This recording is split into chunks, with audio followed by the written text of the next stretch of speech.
trail and ultra runners, what is going on? What's happening? Welcome to another episode of the Koopcast. As always, I'm your host, Coach Jason Koop, and on this episode of the podcast, I have the editor of Ultrarunning Magazine, Amy Clark. I wanted to bring Amy on the podcast today to discuss the state of ultrarunning as we know it right here, right now, as well as do a little bit of prognostication on what the future might hold in 2021 and beyond. I don't need to tell you listeners that this year has been a weird one. We're trying to navigate a completely bizarre race scene, the likes of which none of us have ever seen. There are a lot of FKTs going along, and some of these things have been really good and really inspiring for the community, and some of them are merely stopgaps. We talk about all of this and more throughout the course of this conversation, and I've always been very appreciative of Amy and the Ultrarunning Magazine staff in their way to curate content that is relevant to the entire scope of ultra runners, both beginners and the most experienced of veterans alike. They all admire and appreciate the work that Ultrarunning Magazine does. So thank you from the bottom of our hearts in advance of this podcast, Amy. Let's get right into it. Let's not wait another second. Here's my conversation with the editor of Ultrarunning Magazine, Amy Clark. I keep getting the sense that at least in the running community, trail running community, which you and I are kind of an intimate part of, that we're kind of shortchanging exactly how long all of these things that we're having to put up with are going to last. And I keep seeing these like things on Twitter and Instagram. It's like, oh well, if 2020 would just end. I'm like, you guys, 2020 is going to end, and we're still going to have to live in some version of our current reality past 2021. Totally. I know. I think we all kind of started this whole thing not knowing. Nobody knew how long it was going to last, and we all kept, okay, this month is, we're past this month, and then all of a sudden the big races started getting canceled. Like Western States and Hard Rock, and before that, Lake Sonoma. I mean, all the big races, and then it was starting to feel like this. Okay, reality was kind of setting in at that point. And us as a magazine, we kind of were like, well, what are we going to do for race reports, because there's nothing coming in. And so we kind of buckled down, and then sure enough, I think in June, we got a few race reports in, and they've just been kind of trickling ever since. So I get the sense that like magazines like you and then I Run Far, who they kind of operate like a digital magazine. You've been kind of like rolling your content, your content strategy, I guess is a better way to put it, in like 8-week increments. Like for the next 8 weeks, this is what it's going to look like. And then you get to some other further point in time. 8 weeks after that, this is what it's going to look like. And normally, I mean, how to plan out an editorial calendar, like you're looking 12 months, sometimes even longer in advance of what to actually do. Am I interpreting that correctly? Yeah. For production on our end, let's see, I'm trying to think here. We've got a deadline for columnists on the 10th of each month, and we send out that issue with all those columns to print roughly a month later ish. So we're about a month behind, so maybe 5 or 6 weeks. For now, I feel really lucky, because when we were in that kind of phase of no race reports, we had people popping up and saying, hey, I'll write a call, or I'll write something for you, let me know. People were wanting to contribute and kind of antsy to do something and talk about the sport. And I think that our content slowly going back to normal, but yet talking about racing is still that elusive kind of like, what's going to happen. So we can talk about racing, but it's happening as we speak, but it's not normal yet.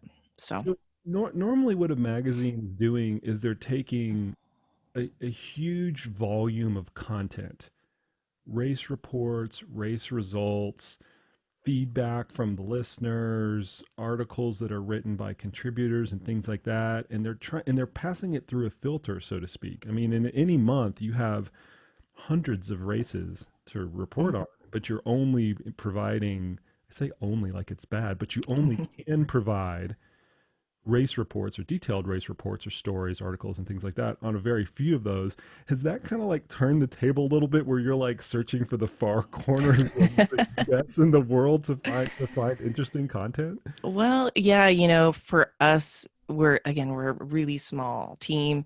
And as an editor, I'm kind of the one that's going out and looking for all the, somebody send us a race report on this race. And while, I feel like a lot of race reports come from the corners and, of the country, um, it's, it's still, it almost hasn't changed because, you know, um, we're often sourcing race reports sometimes they come directly to us. It's just a matter of I guess timing, depending on the month. And so right now, like for instance, I've gotten a few race reports from people from some, really small little races across the country. And, I'm still trying to determine whether or not we're going to need race reports from, like, bigger races like I Am Tough that just happened. I wouldn't say that's even a bigger race, but just it's a monthly struggle for me because it's never consistent. I'll just say that. So Well, I feel your pain because I obviously produce a monthly column for Ultrarunning Magazine, but I also produce a weekly column for CTS and also content through this podcast. And I will fully admit that I have been on the content struggle bus for like the last 6 months. It has not been easy because the things that you can the things that you can communicate, whether you're writing about them or delivering in whatever other format, are just becoming fewer and fewer and fewer to try to choose from because the sphere of what's going on is becoming less and less and less. But yet, I mean, I've looked at like your last few magazines and kind of preparation for this podcast. You still put out stuff that's relevant, and that's yeah. not easy. Right. Yeah. No, I've been really lucky. I've had some really amazing writers, uh, you know, just pop on and say, "Hey, let me do a story about, Courtney, or let me do a story about, what's happening right now." And I'm like, "Go for it. Like, you know what? Just take it and run with it because yeah, we need the content and that's what I want right now is what's going on in the sport." So, I've been super lucky. I have great writers. Normally, how tight of a filter would that be? Because I'm imagining that you get solicited for people that want to write for you Mhm. all the time. Like, how does that process internally work for Ultra Running Magazine? We're a real tight crew. So as you know, being a columnist, we have our group of columnists, but then I have like a small group of writers that I typically go to when I need a story. And then I'll get, um, random submissions, and some are great and some just don't, make the cut. So it's just a ongoing process. And when I have a great group of writers to go to, I fall back to them for these, big features. So When you get those random submissions, I assume it's like a fully baked article, kind of like already written, sometimes, or at least a semi-baked proposal. yeah, sometimes. I've done both of those, so that's why I can laugh. Um, how does it? This is just more me being curious in the content space than anything Sure. else. How does it pass through Amy's filter? Like, how do you look at it and go, yeah, this is something that's like I want to put in the magazine versus, we're gonna take a pass at this. um, uh, that's a good question, I'm trying to and give you less work, by the way, so and it's people no, who I know. are thinking about this will at least have some direction to go off of. Oh, it's so hard. It's a complete we only have 72 pages to work with. So that's the length of our magazine, and that includes advertising. And depending on the number of ads we have per issue, and that fluctuates greatly, um, we only have so much room. And so I will. kind of take my columns and then decide whether or not we need a, feature, and then see what I have coming up, or, uh, some writers like, I want to write about this, and it's somebody that I know can do a good job, I'll say go for it. So it just, month to month, it's always just kind of a little shuffling game. I have a filter, but it's I can't explain it. It's just an instinct. So Okay. Let's pivot away from content that's more satiating my own intellectual curiosity on it. I like to know how the sausage gets made, so to sure. speak. But what I really want to talk about with you is kind of the state of the sport, because there are, I would say there are a few people in trail and ultra running that really have their finger on the pulse of what's going on. That's a hard thing to do because it's a very fractured community. There's a lot of small pockets here and there, and it's hard to have a scope of what's going on in the central part of the US, what's going on the East Coast, what's going on the West Coast, what's going on with elites, what's going on with everyday runners and things like that. That's not an easy thing to like alchemize for even me. I try to keep track of this stuff. And you're one of those people. And Ultrarunning Magazine as a whole, your whole team there, I think does a really good job of curating what's going on in the community and then presenting it in a magazine format. So if you were to try to summarize like where we are right here, right now, in kind of the middle of this pandemic, we're maybe slowly transitioning out of it, or it may be getting worse. Who knows? like, what do you have any like opening thoughts on like what the state of the community is right now? Sure. Um, yeah. So from what I've seen and what I continue to see evolve when it comes to um, what people are doing right now, given that it's the beginning of fall and there are no, I mean, there have been some races. Um, I'm going to start from the summer, because what I saw this summer was incredible. I saw people going after these huge, FKTs, or just adventure runs that were basically in lieu of, in place of big races. And um, a lot of people were doing it. It was just, if I can't race, I'm going to go do this. Um, and I think that is still continuing. However, I do feel like I've been seeing a lot more races pop up. And when I say races, I mean small, you know, races with all the restrictions as far as safety goes, um, because they're happening. And, I, it's cool to see, because it's like people getting that sense of, you know, granted, there I was just thinking about this morning, but there are the travel restrictions, and so you're seeing these pockets of, like you said, little races where people can't really travel to the far off, races across the country, but they can still race in their own backyard. And seeing the people return from those races and just being happy that they're able to get out there with other people.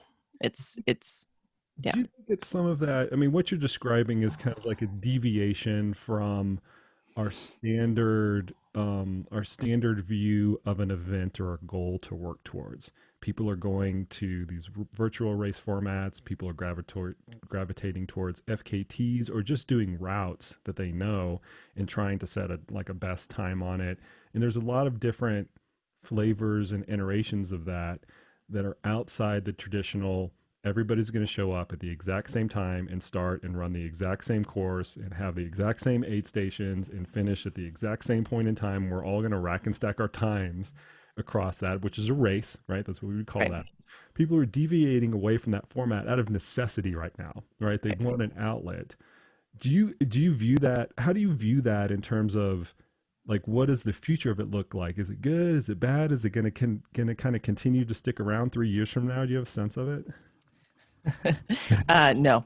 Honest answer. I what's cool. So what's cool to me is that I'm seeing people going after these FKTs, but it's like back to back to back on the same FKT. So it's almost like a race, Right, but it's like the Wonderland Trail. You had right. Dylan Bowman, and then you had Tyler Green, Caitlin Gerben. Like you had all the all these big names just within a week of each other. I mean, it was incredible to watch the time just drop on that trail.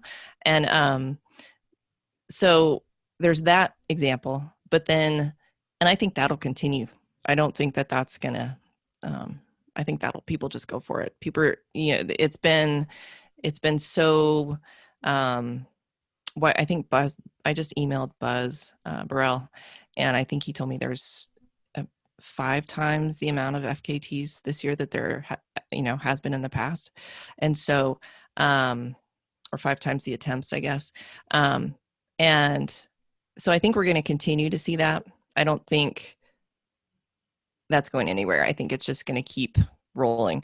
As far as racing goes, and the typical race format, I think it's going to, at least for the bigger races, more competitive races, it looks to me like most race directors are leaning towards the wave format. So you're going to see, I think Javelina just announced they're going to do waves for like over 3 days. They're going to, release people from the start line. So it's going to be interesting, to say the least, because I don't think people are going to be able to put enough people on a start line to, race directors aren't going to be able to put enough people on a start line to qualify as kind of a typical start for a long time. Well, everybody's in the proper race organizations. Everybody's just trying to figure it out, right? Yep. They're all just trying to contrive, and I use that in an affectionate way. I use that word contrive in an affectionate way because they're trying to pull it off, but they're trying to contrive the situation so that they can meet certain restrictions, and the athletes can still have a good experience and be safe, and all of these other things. But what's kind of been fascinating to me, which you touched on the first part of that dialogue, was this explosion of FKTs and like self-made adventures. And like you, I don't know what's going to happen with that 3 or 5 years from now, but I think it's cool. I think it's a neat thing that has at least started to take root, like I said, out of necessity. And I it could be a good thing going forward. It could not. It could last. It could not. Who knows? Like, that's the prediction business.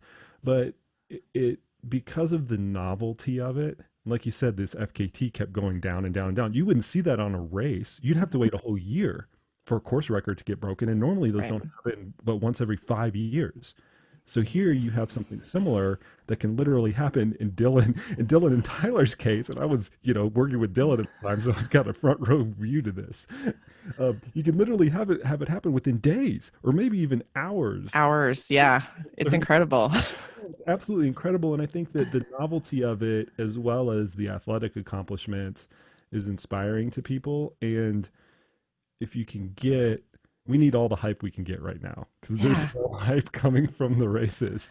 If Right. that can help supplement or complement it, I think it's a good thing, at least in real time. But I don't know what to think about it for the future. I know.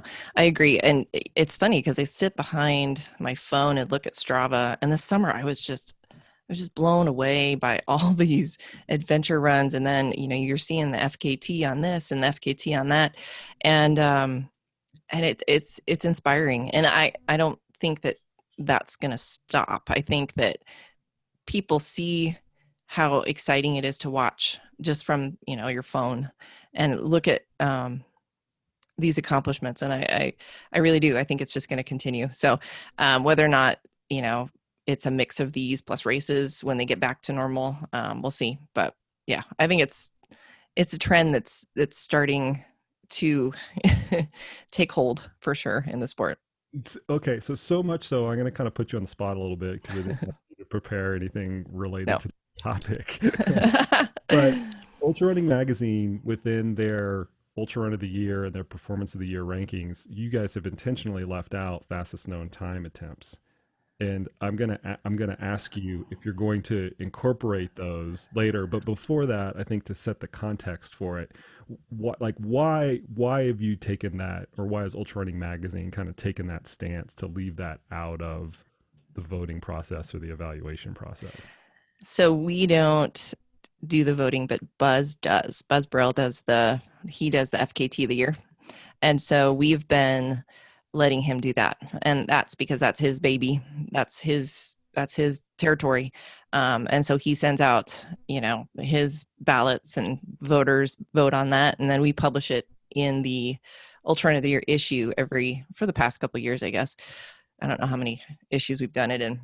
I know in the last two that I've done for the last 2 years, we've published it, but, and we're going to continue to do that with Buzz, even though there's not going to be an Ultra Run of the Year issue this year. So That was going to be my next question. So you kind of skipped to it, but I guess what I was trying to get at is specific to the Ultra Runner of the Year.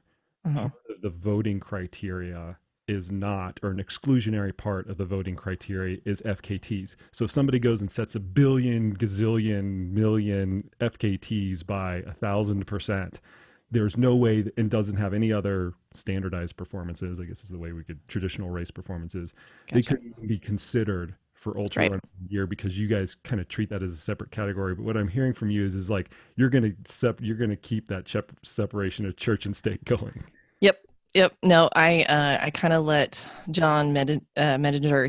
He's the one that kind of comes up with the ballot and does all of the numbers. He has a whole system of rankings, and I stay out of that. That's not my territory. I've seen it before. I don't want to touch voting for you and I have had this dialogue in a few different formats. I don't want to touch like being part of that voting panel with a 9-foot pole, but I do still like talking and having some banter around it. I think it's fun. I think it's good for Yeah. the sport. But what you're saying, like right here, right now, and you might have made this statement publicly that I'm just not aware of, is that there will be no Ultra Run of the Year. There will be no Performance of the Year for First 2020. time I confirmed it with John this week. So yeah, we're doing something else in instead. So And the crazy thing is this might be the same case next year. We don't I know. know, I know. It's a sad thing because um, it's it's so hard to see these big races and then see these amazing performances just kind of die down for a couple years. And so I don't want to see that. My hope is that, we'll return with a vengeance in whatever form that is.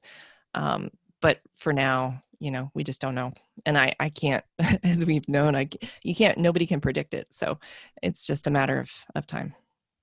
What have you been particularly inspired by when you're scrolling through your Strava feed or you're like curating the content for Ultra Running Magazine over the last 6 months?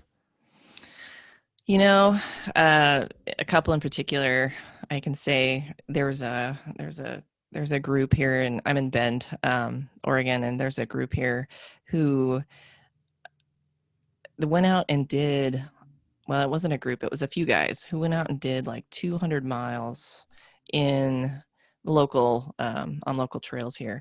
And, I I looked at that and I was just blown away because they just did it, no aid stations.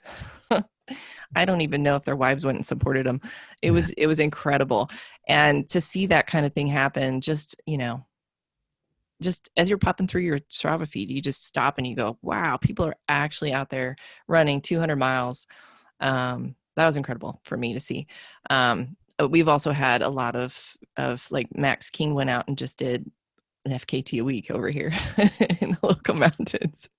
So, I mean, this stuff is happening every week. And that was what my summer felt like on Strava. And I was doing nothing. So I actually asked coaches a few weeks ago to send me some examples of their just everyday athletes that were doing this kind of stuff. It was either a personal challenge or they're trying to set some, I say this with all due respect, like obscure FKT in their area or only no time in their area that they could kind of like, plant their flag in or whatever. yeah, I was blown away at just our little coaching group's response to that, which I had no idea. I was like, well, I didn't have no idea. I had very little idea of what was actually going on. And I brought a few of them on to do a podcast with that I'm going to release kind of later in the year. But I'm of the same mind of you. It's cool. There's a whole heck of a lot of them and it's super inspiring. And we don't even have the entire context of what's going on because right. it's not like anybody's aggregating all of them, and I think that that's what kind of makes it neat all at the same time. Right. It's just these little accomplishments, not little, but massive in some other ways that they're just kind of out there and people are getting it done just for their own personal, drive. It's awesome to see. I went on a 5 a.m. run with a local ultra runner here. He leads a group at 5 a.m. every morning from the running store, and he had just set an FKT around the Three Sisters, which is a local mountain trifecta, I guess you would say. They have a middle, south, and north, and sister. And he was up at 4 a.m. the next day, just kind of hanging out. I'm like, "How you feeling?" He's like, "I'm a little sore today, but it's just like, how is that normal? That's just crazy to me." So anyway, he did great. Colton Gale, I have to give a shout out because he's a pretty impressive runner. So Well, I think the creative, because we're like a lot of athletes and a lot of runners have been forced into this, have been forced in the situation where they have to be creative to come up with something that's inspiring to them. I think that is, I think that's illuminating in the fact that they can do stuff that is above and beyond, harder, gnarlier than they would normally do within the constraints of a race. Because of the race, it's set for you, right? You know the right, distance, the race director sets the course, you know what time you have to start and all those other things.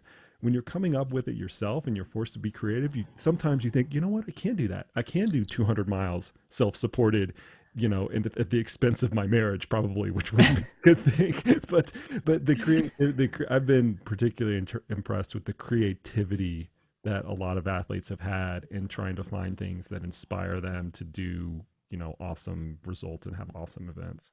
yeah, the creativity's been is so impressive. I've seen loops around neighborhoods, which is always to me the most impressive. I think just because of the monotony of it all.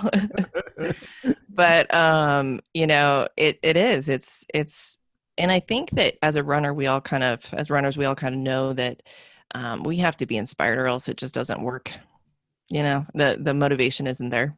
So whatever inspires you, I think just to get it done, it's awesome. Well, and that's one of the cool things about ultra running is the playground is kind of infinite, right? You're not limited to the Right. roads or this type of train or that type of train, or even being in the same place at the same time, right? We've seen Right. with a lot of the virtual backyard ultras where, they can get thousands, hundreds. I don't know how big their field. No, their field was in the thousands. It was thousands. Yeah, Yeah, of people together at the same place at the same time doing the same thing in treadmill, road, block, or whatever. But that sense of community, I thought was really cool with those events in particular. for sure. Yeah. No, it's amazing how technology has changed enough to where we can do that. You follow that very closely, the virtual backyard ultras. Um, I was on, I think, for a few minutes, but I didn't. We had an article in the magazine about it, so I got a good race report from Laz. So, yeah. What were your takeaways from that format? Um, I was just, I think, mostly inspired by by the number of people. Yeah. The participation was incredible, and I understood that. I mean, I get it. People want something, and so there was participation numbers. There was a following online. That was amazing. But we were in that mindset of we have to stay at home, so everybody was in front of their computer. So that was incredible. But then when it comes down to like the last two runners who were in completely opposite sides of the world, that to me was just amazing. So I thought it was cool. I don't know if it'll happen again, but it was cool for the time Who knows? frame. Who knows? So speaking of, like I said, I'm trying not to get too much into the prediction business, but I do think that there are like lessons learned because we've been forced into this situation that has just, we've had to think about things differently and organize things differently. And as I mentioned earlier, be creative. What do you hope lasts? What do you hope continues that you've seen where you look at it and go, wow, this is awesome. I hope I can continue to see this year after year. I think we kind of touched on it before. I really want to see these FKTs continue. I really do. It's inspiring for not just me, but I think I'm the average ultra runner. I think it, you look at these FKTs and you're like, I want to go try that trail. I want to get there. I want to go do that. I want to, that's where I want to go. I hope it continues. I hope that the elites and the people that are out there doing these things continue to, set a precedence for people like me and all the other to back of the packers that want to go out there and do it, because I think if they keep doing it, we're going to eventually follow, Right. or we're already out there doing it, and there's just more of us that are going to follow. Um, and to be honest, I think that I want to see the community continue to rally around these running events that have been so weird and wackadoodle, because I enjoy seeing the virtual community, because we can't get together as a community. So I want to continue to see that. I think it's been, the virtual events for that reason alone have been amazing. And I love to see just how our community can come together and not, and just be together, but virtually, and because we can't do it in person. So Well, the support for each other, I think, is a value that kind of permeates all of trail and ultra running. And you see that at aid stations, you see that with training groups, you see that online, you see that in people's like social media feeds, where people will actually rally to each other. The listeners to this podcast will kind of remember very early on in the pandemic, I got Jamil Curry of Aerovipa Running on the show to kind of discuss the state of racing, essentially, and almost the state of his business, which he was yeah, very transparent about, and I was very appreciative of that.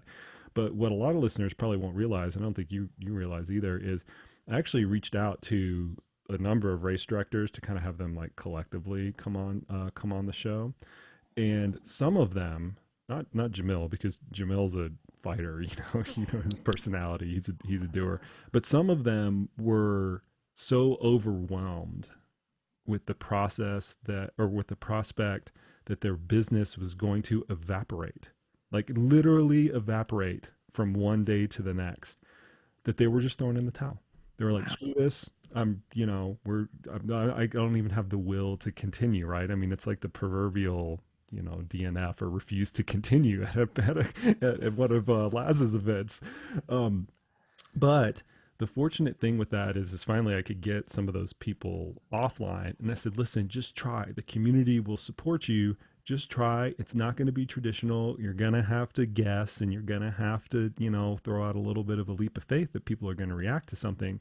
And very fortunately they did, and kind of like turned around. And it was a product of them fighting and putting their dukes up for it and being creative, but also, to your point earlier, is that the community came out and overtly supported them, even though they knew that it wasn't going to be the same type of experience and all these other things. Like, I think that's really meaningful. yeah, I agree. I in the beginning, I saw a lot of people just, at least, saying, hey, I'm going to take part in this virtual event, and even if it's not something that I personally really am excited about or inspired by, I just want to help out the RDs. I just want to make sure that, I'm signed up for all these races this year. Let's just contribute to the cause and keep them going, because I don't want to see it go away, And so, 100%. So I want to get your perspective on another related topic, and this is really unfortunate. Part of the pandemic is races are going to go away. I think that's inevitable. That's already happened in some cases, where they just can't continue to, have another year of losses, or they just don't want to put up with what the future looks like trying to put on a virtual race or whatever combinations of events. The demand is still there. Ultra running's still growing. We've seen that for the last few years. It's reasonable to expect that it's going to continue to grow, and so that void's going to be filled in some form or fashion. It's going to be filled by people starting up new races, but it's also going to be filled by larger non-endemic, at least non-endemic to trail running organizations coming in and starting up races. And we've seen that with Spartan here in the US, and we've seen it with Ironman abroad in Oceania. And with the big bad corporations like coming in and stomping on like smaller people's grounds, comes with it's a charged topic. because of the culture that already exists in trail and ultra running, but it is inevitable because we're already starting to see it. And I want to get like your perspective on it because of you have a perspective of the landscape of the small, the medium, the large companies. What do you think that that is going to ultimately mean for the average trail runner that's kind of like going out and trying to find a race to do? I have been thinking about this, and it's when you compare, say, marathons to, because once people started marathoning, it was you had the bigger ones like Boston and New York, um, and these are funded by big corporations. Um, when you look at the ultra scene, and this is what I see now, even you've got these small races. They can't get any bigger Right. because they're only a couple hundred people. They can't get any bigger. They're put on by people who are passionate about the sport and want to keep it going. I honestly feel like, and this is just coming from a gut feeling, that there's going to be enough smaller racers to smaller RDs and smaller races. Sorry, smaller, not smaller RDs, small races. RDs aren't always small. Yeah, exactly. There you go. Smaller races that are put on by RD. Smaller races put on by RDs who that are just going to continue to flourish because their expenses aren't that high, and they're going to just continue to help ultra runners feel that sense of community. And so it's hard for me to say that these big corporations are going to come in and sweep all the big races under their wings and create this big corporate ultra scene. I just don't see that happening. You know, I could be wrong, but I feel like from what I've seen in the past 10 years, it's just there's going to be some growth because yes, there are more people participating, and this whole thing has made everybody really appreciate being together at an ultra. So it'll be a process, I think. And while we do see some of these races go away, I think we're going to see just as many pop up again. So Yeah, I agree with you. And at the end of the day, the consumer wins, right? If the yeah, consumer wants that stuff, it'll survive. If they right, don't want it, they won't. I mean, that's right, what I kind of viewed, and I get a lot of feedback on this because I've written about it in a few different formats. I just come back to the consumer is going to be able to tell the tale. And the consumer being the trail running community as it exists right now and as it continues to exist in future years. If they like a product, a service, a coach, a race, that thing will survive. If they don't, right. it won't. It's pretty simple economics in mind. Now, Yeah, people we make mistakes along the way, certainly. And we've right. seen that with Lifetime Fitness at Leadville and other examples. But at the end of the day, the consumer is going to have the ultimate choice. Right. And I feel like we put ourselves out there on that trail or road for hours, and we train for it. It's not something we take lightly. We're not going to risk, a huge blow up, or, we're not going to risk not finishing just to run a race. It's more than that. So, Right. yeah. 100%. So I asked you earlier what you were inspired by that you hope continues, for forever, these FKTs and these inspirational types of things that athletes are doing. What do you hope goes away right here, right now? Like if you could have Amy's way and wave a magic wand and just put an end to something that is going on right now, what would it be? Well, honestly, so like I said, the virtual races, I, I don't want them to go away because I think that they are very important right now. But I think that they will go away once races start popping back up because there's not going to be a need for them anymore. I do want them to stick around until that does happen. But I think that honestly, I'm tired of the, well, I can't make it go away. Social media it's been a great thing. Some forms of it, some platforms of it have been great. I'm just tired of the politics and the shaming and the negativity. I just want it to all go away right now. So if you And had that your world, you would wave the magic wand and just would put just, away all of the like bipartisan politics, polarized way of thinking on social. and it's the negativity that bothers me the most because I'm so used to the ultra community being positive and supportive and, you know, encouraging, and to have this whole side of things creep in really kind of hurt. Like it kind of took me, it kind of shocked me for a few weeks. It was really hard to deal with, and I'm not used to that. So I want it to just go away. Well, here's where I agree with the increase in negativity part of it.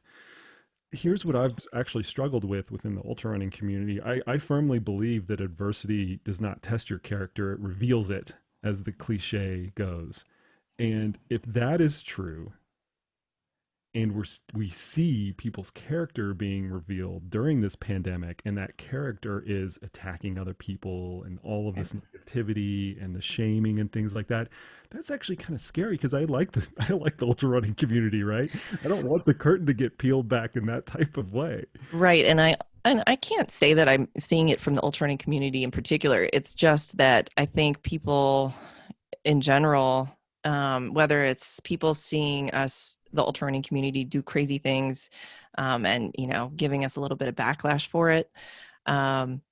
It's definitely, I'm not pointing any fingers at anybody in the ultra running community. It's just in general, I think that the negativity on social media has been hard to handle, and it creeps into the ultra running community, but I can't say that it's anybody in particular.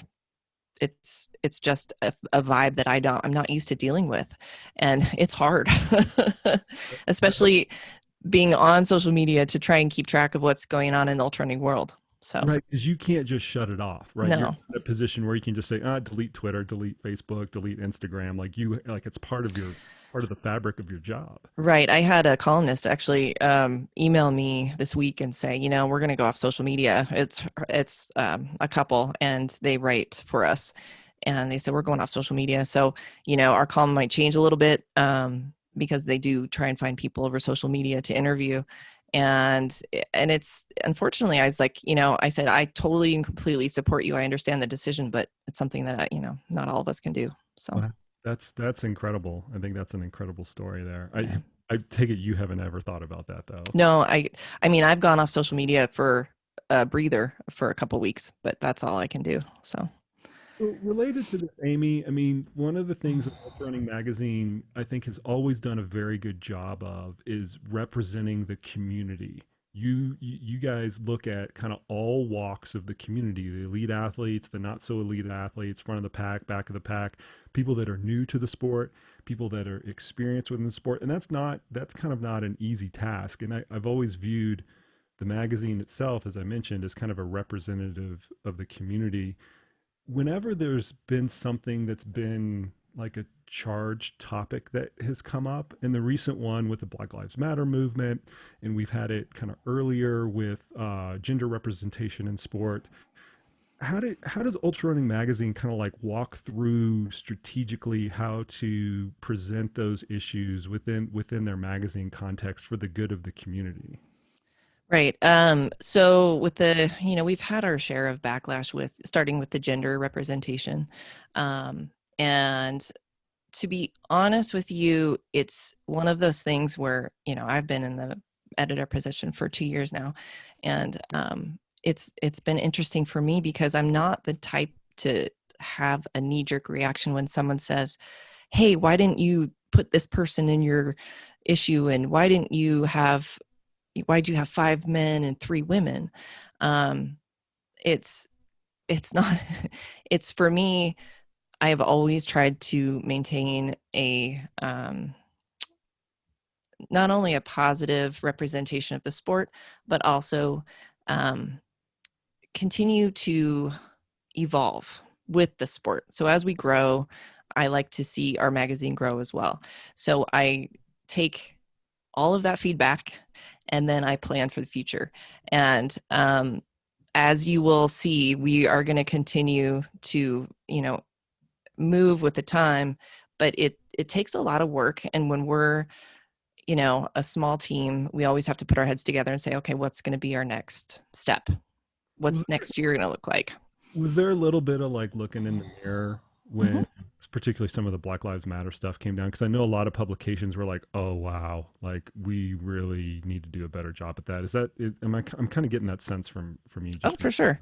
Yeah, no, I mean, we all have to have a conversation about that. The conversations were happening all over the place, and that was part of what was happening in the world. It was just we have to have that conversation because look at the sport. I know that Western States is doing the same thing. Their board, Carl, our publisher, is on the board, and I know that they're talking about the same thing. It's like we need to uh, keep our minds open as to what this sport looks like and what it's going to evolve into. And so to do that, we have to, represent everybody. So, Well, and not only what it currently looks like, but also what you want to look like. right, right. That's what I've always, and I've been on record many times with a lot of the high profile race directors. I've had, Craig and Tim on my podcast from Western States Board to talk about this type of thing. And that's one of the points of emphasis that I've always given to race directors, or I've always been public about, is that you not only have to represent the values and the demographics and the culture of what currently exists, but what you want to exist Right. however far in the future, especially when you're a leader. That's what being a leader means, right? You're out Right. in front. Right. Exactly. And that's certainly we are, and we've always, that's kind of our tagline is the voice of the sport. And we want to maintain the intimate culture that we have in the sport and represent that in the magazine, but also be, looking ahead into what the future of the sport looks like. We can't just sit back and, you know, do the same thing every issue.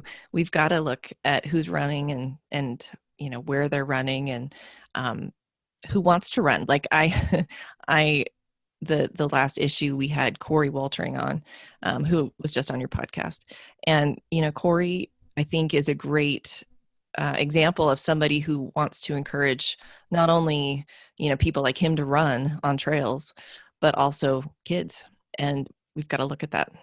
Right. And it's good for everybody. I mean, Right. I always feel a little bit self-serving when I say things like that because, yeah, when the sport grows, I make a living in the sport. Of course, it's like good for me, but I keep coming back to it's good as a human Yeah. to do. Like, if you're trail and ultra running, yes, it's good for me personally, 100%. When the sport grows, I will raise my hand and say, yeah, that helps me out personally. But I do think that it's a good sport for humanity for people to get involved with because you see all these people's lives that can be affected in a positive way from having that type of experience that we can create in ultra running. Right. Right. I'll give an example. It's always been a passion of mine, but to see the kids that so I'm a volunteer. I run the running club. I did run the running club at my kids' school. It's no longer, this year. Right. And we lost most of it we lost most of the season last year, but just to see kids running, and it doesn't matter, who it is, young, old, short, tall, I mean, it's just to see that energy. It just feels good as a human to get them out there and to see that happiness that it creates. You want that for everybody. So give us a preview of what from now this podcast is going to come out like the early part of October. From now until the end of 2020, I keep acting like there's going to be some like line of demarcation at the end of 2020. There's not. Let's I dismiss know. that notion right now. I Um, know. but let's just extend it to January just to make it more arbitrary. For Ultra Running Magazine, peel the curtain back a little bit. Like, what can the readers expect from Ultra Running Magazine to come out in the next few months? Okay, so the next few months, we are continuing to cover races. So there's a number of races going on even right now. So we'll continue to do a number of race reports as well as the regular content. Um, and then winter comes. And so we're all kind of in hibernation mode, looking ahead to lotteries, which, you know, Western States lottery won't happen this year. Weird. I Weird. know it is. It's weird. And so that'll be a little odd, but I have a feeling that as the months continue and, we go into, it'll be our 40th anniversary this coming year, 2021. So we'll be celebrating that in a special way. Um, and then you'll see new columnists. We're gonna bring on some new people. And then we'll just kind of roll with what's going on in the sport. I really do feel like this is the start of what we're gonna see for at least half of 2021, which is, people are masking up at the start. You're gonna see lots of pictures of that. You're gonna see lots of aid stations that have volunteers that are, you know, socially distant, have hand sanitizer everywhere. And you're going to see smaller races. So it's the magazine itself is going to cover that, and we're going to continue like things are normal, I think. Okay, so two questions kind of related to that. Sure. You already mentioned that you're not going to do an ultra run of the year and you're not going to do performance of the year. That stereotypical episode. Right. Episode. That stereotypical that stereotypical publication release that everybody looks forward to. It's the highlight of my year just because it's entertaining. I'm sure it's the Right. highlight of a lot of listeners' year. Are you going to try to like replace or augment that with something similarly inspirational? Well, Or am I just going to have to wait on Disney? I don't think it's going to be, it's not a secret really, but we have been in the works with an anniversary issue. So we have our set plan editorial wise to create an issue that looks back at the history of the sport, all the way back to when we started in 1981. And so that'll be a big kind of our supplement for Ultra End of the Year issue. So Tell me that there's lots of pictures of Gordy and King Clover. That's all I want. More pictures of 1980s Gordy.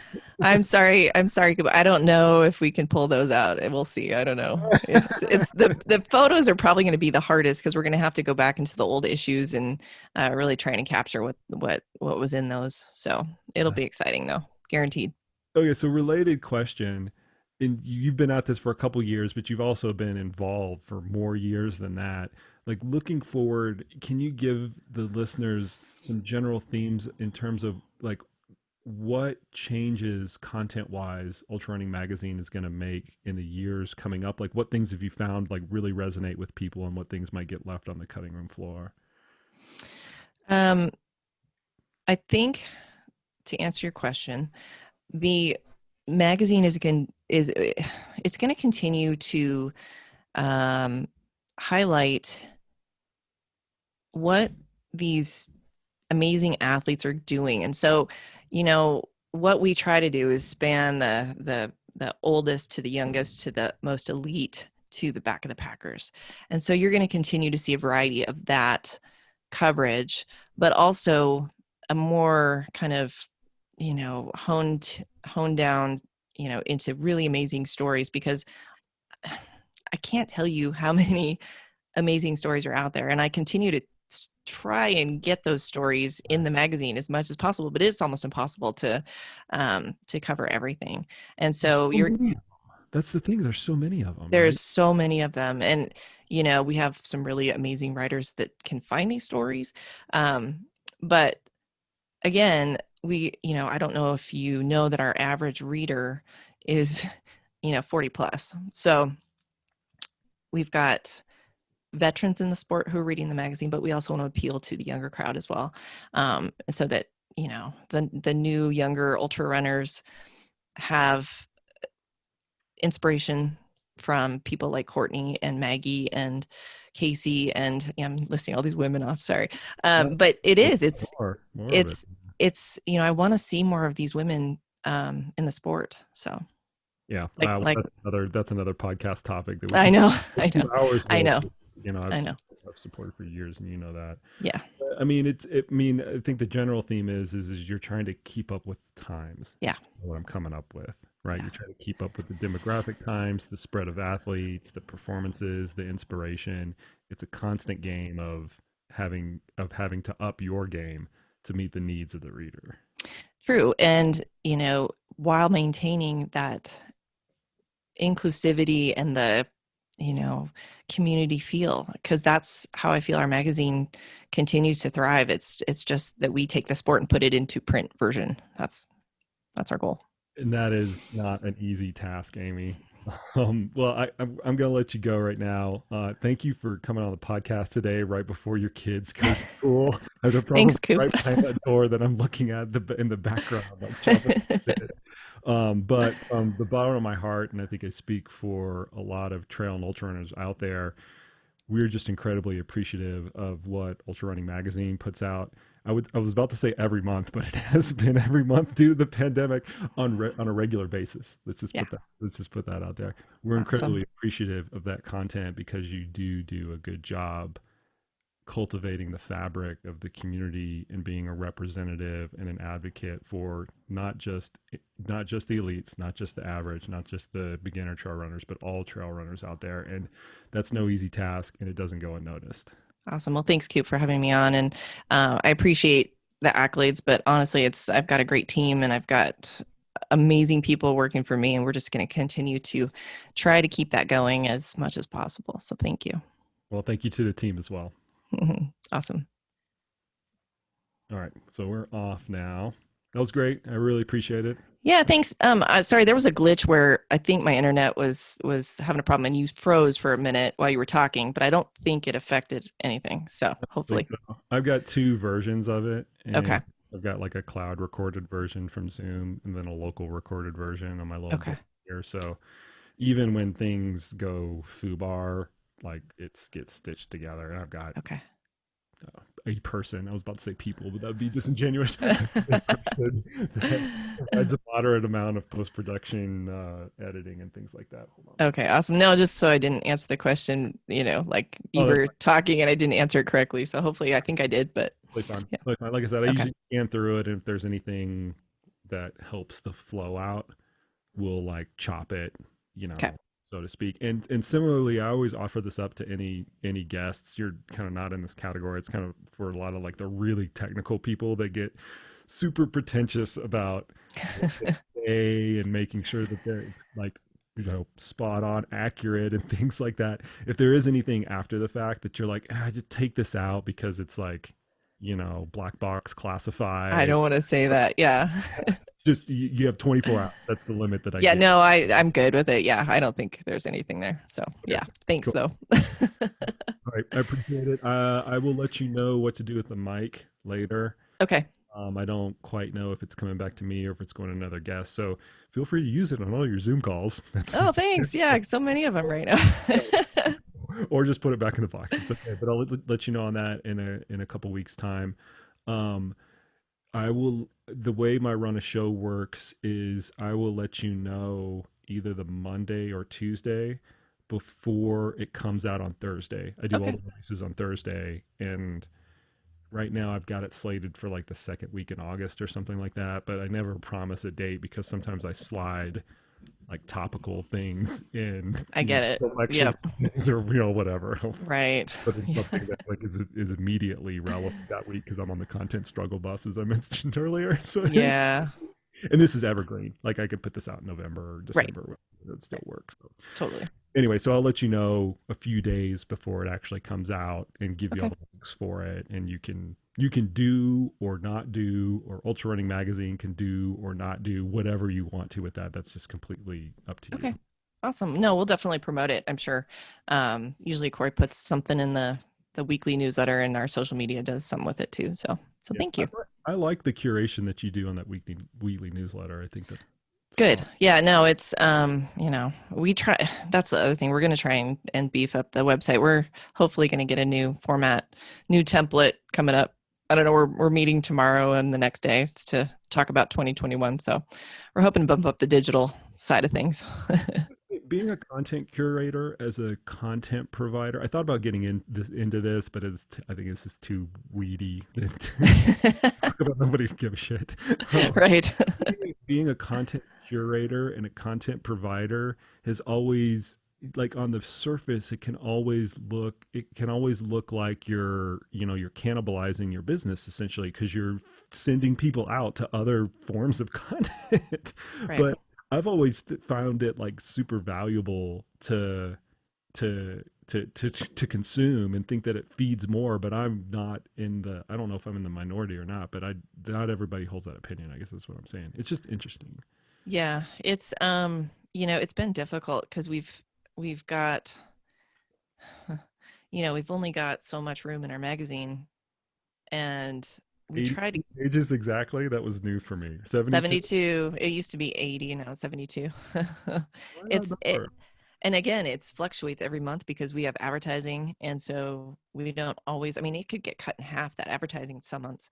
We go all the way up to 20 pages to 10. It's just so random.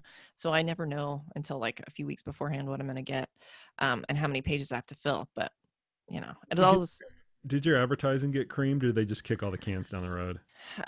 We've had a few people pull out, like, big names, but for the most part, we've still got more inquiries coming in. So I think that honestly, the world of running gear isn't really hurting too bad. Good. Like, look at all the quarterly results that are coming out I from know. Deckers and things like that. I know. Like shit's flying off the shelves. I coach a guy that's on REI's board of directors, and so I always ask him like the inside to what's going on in the industry. He's like, "Don't worry about it." Like Yeah, like REI, if we're using that as a litmus test, like it's artificially skewed because the stores were closed for so long. right. The actual number of products that are still going out, like don't worry about that. All the It's manufacturers insane. are backed up. People can't get things in their hands. Like it's yeah. So I know. I think we were all kind of worried that the manufacturing part of things was gonna right. suffer because it was gonna, translate to sales. But I think that things are fine. So. If anything, like just the inventory slop that happens every year. You've got 10% of your inventory left over. That just gets gobbled up. Right, right. Exactly. Yeah, I'm it's good. glad to hear that economically that it still things are flowing through, because I know a lot of people, including myself, are really worried about that. Yeah, it's the event side of things I think that are really suffering. So hopefully that's not the way that things go next year. Green, I feel bad. I know, me too. Yeah. All right, cool. Thanks, Yeah. Amy. Appreciate it. Thanks. Appreciate it, Coop. And there you have it. Much thanks to Amy for doing a little bit of prognostication on the future. I know those are always tough things to pin down, but I appreciate her candor and the thought that she's put into all of those comments, and also the work that she does with her staff there at Ultrarunning Magazine. You guys are a real treasure, and I think that we should thank you each and every time we run into you on the trails. Thanks to all the listeners. Appreciate the heck out of each and every one of you. If you have any feedback, go ahead and give this podcast a rating or a review on Apple Podcasts, or you can just hit me up on social media. As always, we will see you out on the trails.